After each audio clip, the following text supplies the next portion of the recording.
Hello students, high speed classes में आपका स्वागत है। और आज हम डिस्कस करने वाले हैं प्रोजेक्टाइल मोशन को। ओके, प्रोजेक्टाइल मोशन क्या है और प्रोजेक्टाइल मोशन से रिलेटेड जो फॉर्मूलेज हैं उनको कैसे अपन प्रूफ करेंगे, उन सब पे अपन बात करेंगे। और इसी के साथ ये आपका 11th का टॉपिक है, 11th, और इसको मैं थोड़ा सा और एडवांस लेवल पे पढ़ा दूंगा। 11th लेवल में तो बेसिक है, मतलब जो प्रोजेक्टाइल अपन फेंकते हैं, जो कोई भी पार्टिकल फेंकते हैं ना, तो जो जहाँ से फेंकते हैं और जहाँ वो गिरता है उसका प्लेन सेम होना चाहिए। ये स्टैंडर्ड 11th का है। अगर अपन थोड़ा ऊपर नीचे से फेंकेंगे ना तो थोड़ा एडवांस हो जाएगा। मैं इसको कम्प्लीटली पूरा पढ़ा दूंगा, ठीक है ना। और 12th स्टैंडर्ड पे मैं आपको बता रहा हूँ EMI, इलेक्ट्रोमैग्नेटिक इंडक्शन, ठीक है। तो चलिए शुरुआत करते हैं आज के इस लेक्चर की। शुरुआत करने से पहले मैं आपसे रिक्वेस्ट करूँगा, अगर अभी तक आपने मेरा यूट्यूब चैनल सब्सक्राइब नहीं किया है तो please subscribe my YouTube channel and press the bell icon for more updates. Projectile motion जो है ना, ये एक 2 डायमेंशनल मोशन का एग्जाम्पल है विद कांस्टेंट एक्सेलरेशन। इस मोशन में एक्सेलरेशन कांस्टेंट होता है, और वो भी कौन सा? Acceleration due to gravity. वो वाला एक्सेलरेशन अपन यूज करेंगे। जो एक्सेलरेशन ड्यू टू ग्रेविटी क्या होता है जी, आपने पढ़ा होगा, इसकी वैल्यू 9.8 मीटर पर सेकेंड स्क्वायर होती है। जनरली अपन 10 मीटर पर सेकेंड स्क्वायर ले लेते हैं। ये वाला एक्सेलरेशन अपन इसमें यूज करेंगे। और ये 2 डायमेंशनल मोशन होता है। प्रोजेक्टाइल जो है ना वो 2 डायमेंशनल मोशन होता है। अब इसके फॉर्मूलों की बात करें अपन, तो फॉर्मूलों की बात करें तो इसके लिए अपन क्या करेंगे, सपोज दैट कोई पार्टिकल है और उसको आपने थीटा एंगल पे थ्रो किया। आप यहाँ खड़े हो, ये आपका प्लेन है और थीटा एंगल पे आपने कोई भी पार्टिकल थ्रो किया u वेलोसिटी से।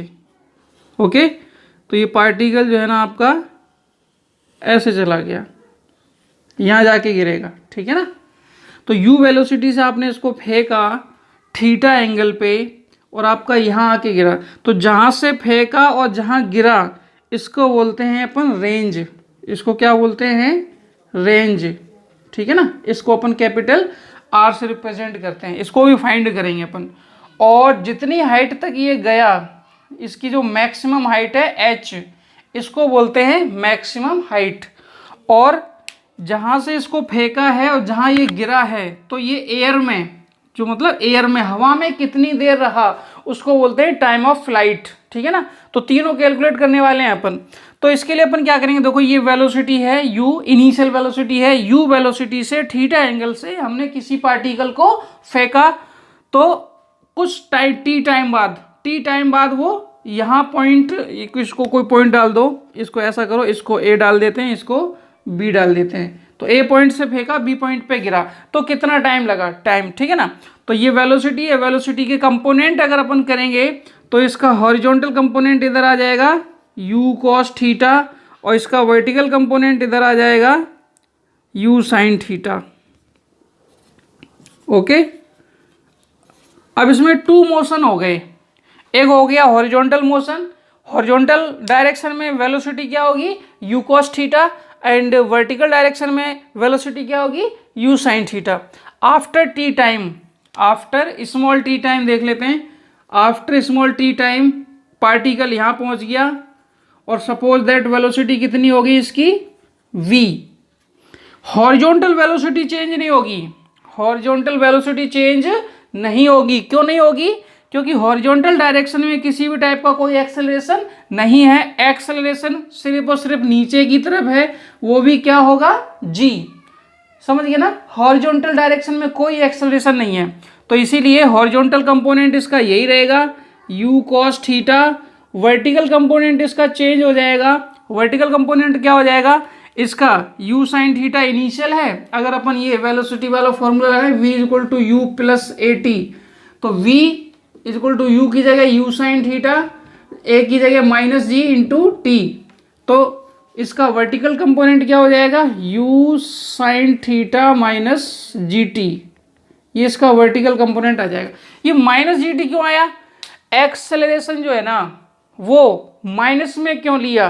देखो, जहां से हम किसी पार्टिकल को फेंकते हैं ना, उसको ओरिजिन लेट किया करो। सपोज दैट यहाँ ए पॉइंट से आपने पार्टिकल को फेंका, तो आपने इसको ओरिजिन लेट किया, तो ऊपर वाली जो डायरेक्शन है ना उसको पॉजिटिव लेट करो, और जो नीचे वाली डायरेक्शन है ना उसको नेगेटिव लेट करो। ठीक है ना। अब इसमें देखो,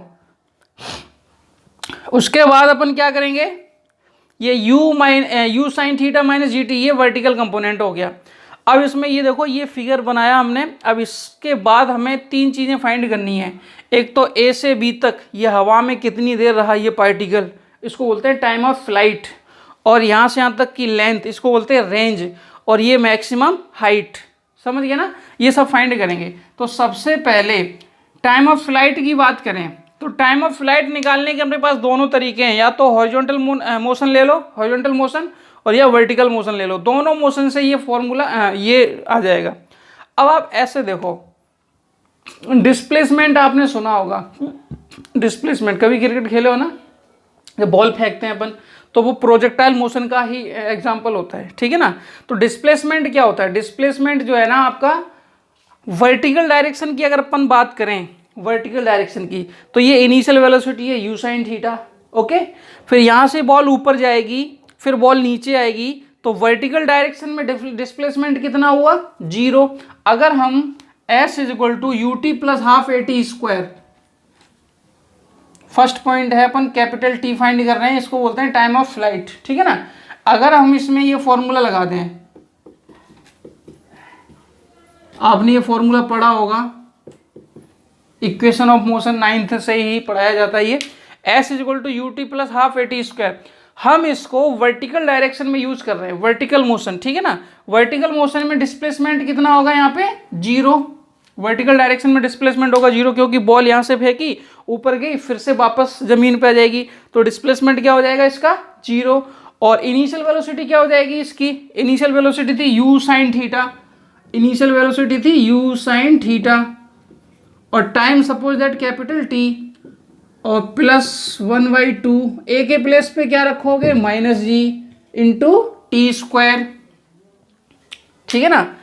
तो ये माइनस वाला टर्म जो है ना इधर ले आओगे, तो ये प्लस का हो जाएगा, तो ये हो जाएगा half g t square is equal to u sine theta into t. T common निकाल दो, तो ये टी की वैल्यू 0 आएगी, तो t is equal to not equal to 0 कर देना, ठीक है ना।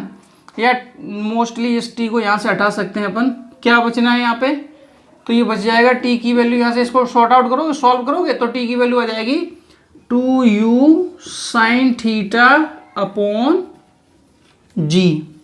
ये टाइम ऑफ फ्लाइट है, याद रखना। ये फॉर्मूला तभी वैलिड होगा जिस प्लेन से आपने बॉल को फेंका है या किसी भी पार्टिकल को फेंका है, वो इसी प्लेन पे आके गिरना चाहिए। मतलब क्या हुआ, आप ऐसे समझो कि ये प्लेन है, यहाँ से आपने पार्टिकल को फेंका और यही पार्टिकल गिर गया, तो ये फॉर्मूला वैलिड है, समझ गए ना। अब आप सोच के देखो, अगर ऐसी कोई सिचुएशन है कि आप किसी दीवार पे खड़े हैं या कहीं छत पे खड़े हो, यहाँ आप खड़े हो, ये आप खड़े हो, ठीक है ना, और यहाँ से आपने ये बॉल फेंकी और बॉल यहाँ गिरी, ठीक है ना, तो ये फॉर्मूला वैलिड नहीं होगा, क्योंकि फेंका आपने इस प्लेन से, गिरा इस प्लेन पे।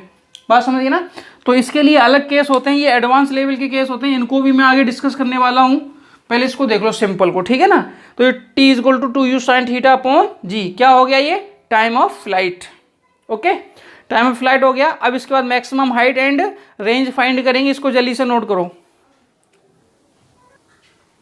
अब इसमें देखो रेंज कैसे फाइंड करेंगे, तो रेंज है ए टू बी तक की डिस्टेंस, ठीक है ना। और ये डिस्टेंस किस वेलोसिटी की वजह से आई है, यू कोस थीटा की वजह से। और यू कोस थीटा क्या है, हॉरिजॉन्टल कंपोनेंट ऑफ वेलोसिटी। तो सिंपल अपन फॉर्मूला यूज करते हैं, डिस्टेंस इज इक्वल टू होता है वेलोसिटी इनटू टाइम। वेलोसिटी कौन सी है, you x. You x means horizontal component, x axis के डायरेक्शन में। इसको चाहो तो अपन यू वाई लेट कर सकते हैं, ठीक है ना। हाँ, एक चीज और, अभी अभी टाइम ऑफ फ्लाइट कितना आया, टी इज इक्वल टू आया 2u साइन थीटा अपॉन जी। कभी कभी न्यूमेरिकल होता क्या है, न्यूमेरिकल में अगर आपसे टाइम ऑफ फ्लाइट पूछा जाएगा तो आपको दो चीज़ें पता होनी चाहिए, एक तो u पता होना चाहिए और एक थीटा, क्योंकि g की वैल्यू कांस्टेंट होती है।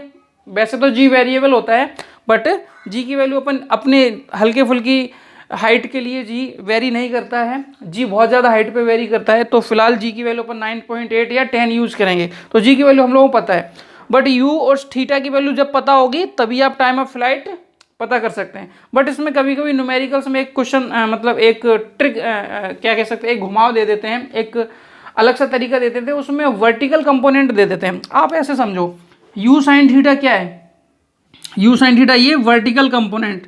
तो हम इस फॉर्मूले को ऐसे भी लिख सकते हैं 2 u suffix y upon g. U suffix y क्या है, vertical component of velocity, initial velocity, ठीक है ना। तो कभी कभी क्वेश्चन में अगर वर्टिकल कंपोनेंट दिया जाए ना तो आप उसमें थीटा ढूंढोगे कि थीटा कहाँ है, थीटा की जरूरत ही नहीं पड़ेगी वहाँ पे, क्योंकि वहाँ डायरेक्ट हम इसको यूज कर सकते हैं ऐसे, ठीक है ना। अब यहाँ देखो डिस्टेंस इज इक्वल टू होता है वेलोसिटी या स्पीड इनटू टाइम। टाइम कौन सा होगा, वही ये डिस्टेंस कितने टाइम में आई यहाँ से यहाँ तक, जितने टाइम में वो पार्टिकल पूरा हवा में घूम के यहाँ तक आ गया। और ये वैल्यू यहाँ रखोगे तो r इज इक्वल टू हो जाएगा यू एक्स के प्लेस पे u कॉस थीटा और यहाँ पे 2u sine theta upon g। तो ये हो जाएगा आपका u into you square 2 sine theta cos theta sine 2 theta. अगर आपने मैथमेटिक्स पढ़ी है ना तो आपको ये फॉर्मूला पता चल रहा होगा, और नहीं पता चल रहा है तो हम मैथमेटिक्स भी मैथमेटिकल फिजिक्स भी बताएंगे आपको। साइन 2 थीटा का फॉर्मूला होता है साइन 2 थीटा इक्वल टू होता है 2 साइन थीटा कॉस थीटा। समझ गए ना, बायोलॉजी वाले बच्चों को प्रॉब्लम होती है तो ये देख लेना, ये 2 हो गया, ये साइन थीटा हो गया, ये कॉस थीटा। तो 2 साइन थीटा कॉस थीटा के प्लेस पे क्या रखोगे, साइन 2 थीटा, तो ये रख दिया। एक तो ये फॉर्मूला हो गया। अब दूसरे तरीके जैसे आपने ये 2 यू वाई अपॉन जी करा है ना, वैसे हम इसके फॉर्मूले को भी बना सकते हैं। देखो कैसे, ये 2 अलग लिख लो इसको, u cos theta, u cos theta क्या है, u suffix x, u suffix x means horizontal component of velocity, and u sine theta क्या हो जाएगा, u suffix y, u suffix y means vertical component. तो ये आपकी रेंज हो गई। और ये फॉर्मूला भी अभी बताया था उसी कंडीशन के लिए वैलिड होगा कि जिस हाइट से आपने इसको फेंका है ना उसी हाइट पे आपका ये पार्टिकल गिरना चाहिए, ठीक है ना। तो इसको जल्दी से नोट करो, इसमें एक मैक्सिमम हाइट और बताते हैं जल्दी से, फिर आगे बढ़ते हैं। अब इसमें देखो मैक्सिमम हाइट कैसे फाइंड करेंगे। अपने पास ये 2 फॉर्मूले आ गए, एक हो गया आपका ये टाइम ऑफ फ्लाइट, इसको बोलते हैं टाइम ऑफ फ्लाइट, इसको बोलते हैं हॉरिजॉन्टल रेंज, ठीक है ना। अब ये जो मैक्सिमम हाइट है ना, ये आपको पता ही है कि अगर आप नीचे से कोई बॉल ऊपर फेंकोगे ना तो वो कितनी हाइट तक जाएगी, ऐसे कैसे पता चलेगा। तो आपको पता होना चाहिए कि नीचे से कोई भी चीज़ ऊपर फेंकेंगे ना तो जब तक ऊपर जाती जाएगी जब तक उसकी वेलोसिटी 0 नहीं होगी, तो फाइनल वेलोसिटी 0 होगी। अगर अपन ये मैक्सिमम हाइट के लिए ये फॉर्मूला लगाएं,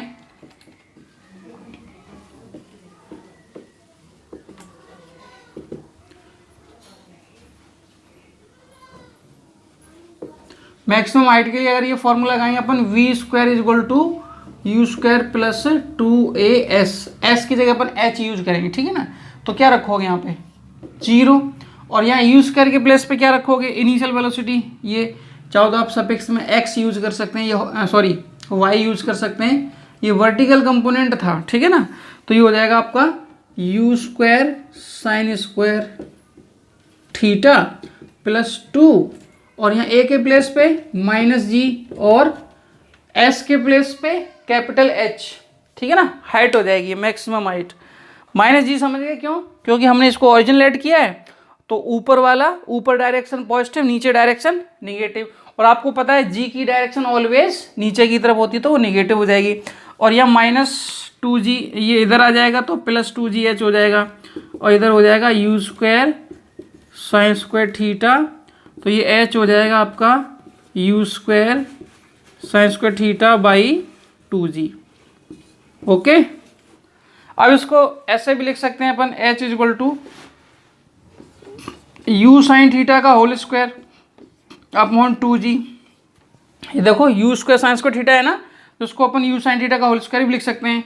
इससे क्या होगा, यू साइन थीटा क्या है आपका वर्टिकल कंपोनेंट यू वाई, तो u y square upon 2g। इस फॉर्म में भी फॉर्मूलों को याद रखना, इसमें भी न्यूमेरिकल में बहुत ज़्यादा हेल्प मिलती है, ठीक है ना। ये आपकी मैक्सिमम हाइट हो गई, ये फॉर्मूला भी उसी लेवल के लिए वैलिड है जो हमने आपको बताया, इसको जल्दी से नोट करो। अब यहाँ एक चीज़ छोटी सी चीज़ और बच रही है, रिजल्टेंट वेलोसिटी, ठीक है ना। फिर आपका ये टॉपिक छोटा टॉपिक कंप्लीट हो जाएगा ये, ओके। नोट करो इसको जल्दी से। अब इसमें देखो अगर अपन रिजल्टेंट वेलोसिटी की बात करें, रिजल्टेंट वेलोसिटी, ठीक है ना, तो v इज इक्वल टू, अब यहाँ देखो x एक्सिस में, x डायरेक्शन में और y डायरेक्शन में, क्योंकि ये 2 डायमेंशनल मोशन है तो ये vx हो जाएगा आई कैप प्लस vy जे कैप। x एक्सिस में आई कैप होता है, y एक्सिस में जे कैप होता है। तो vx की वैल्यू क्या होगी after T time, u cos theta, तो ये हो जाएगा u cos थीटा। अगर हम सपोज दैट ये एंगल अल्फा लेट कर लेते हैं, ये वाला, ठीक है ना, and I cap plus vy के प्लेस पे क्या पुट करोगे, u sin theta minus G T और जे कैप। तो ये आपकी रिजल्टेंट वेलोसिटी हो गई, बट ये वेक्टर फॉर्म है, ठीक है ना। अगर हम इसका मैग्नीट्यूड फाइंड करेंगे तो आपको बताया, अगर आपने वेक्टर पढ़ा है तो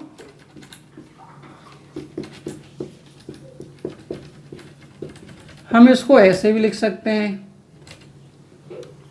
ठीक है ना। चलो अब यहाँ देखो, हॉरिजॉन्टल कंपोनेंट तो कभी चेंज होने वाला है नहीं समझे, हॉरिजॉन्टल कंपोनेंट कभी भी चेंज होने वाला नहीं है। और एक चीज़ आपने और पढ़ी होगी, अगर हम टेन अल्फा यूज़ करें, यहाँ पे क्या यूज़ करें, टेन अल्फा, तो टेन अल्फा फॉर्मूला क्या हो जाएगा, परपेंडिकुलर अपॉन बेस। तो परपेंडिकुलर के प्लेस पे आप v सफिक्स y और यहाँ v सफिक्स x यूज कर सकते हैं, ठीक है ना। तो ये रिजल्टेंट वेलोसिटी होगी आपकी।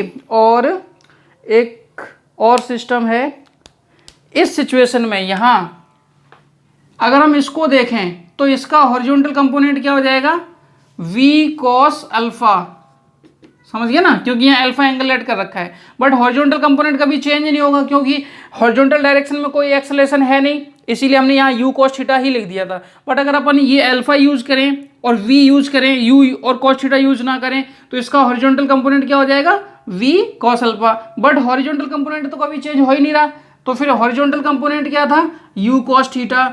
तो ये दोनों भी इक्वल होंगे इस सिचुएशन में, थीटा है, u है, अल्फा है, v है, कुछ भी आपसे पूछा जा सकता है। तो ये फॉर्मूला भी आपके लिए बहुत ज़्यादा काम मतलब बहुत ज़्यादा काम का है, ठीक है ना। तो आज के लिए इतने रखते हैं। ये बेसिक था प्रोजेक्टाइल मोशन का, ये बेसिक नहीं, 11th लेवल में तो इतना ही आता है। बाकी मैं एडवांस लेवल में और 2-3 केस बताए थे ना, कि ऊपर से फेंके नीचे या नीचे से ऊपर फेंके, इंक्लाइंड प्लेन ले लो वगैरह वगैरह। तो अभी 2-3 टॉपिक और हैं इसमें, इसके न्यूमेरिकल भी कराऊंगा, ठीक है ना। तो अगर आपको ये वीडियो अच्छा लगा हो तो इसको लाइक कर देना और ज़्यादा से ज़्यादा शेयर करो। मिलते हैं अगली वीडियो में, तब तक के लिए थैंक यू।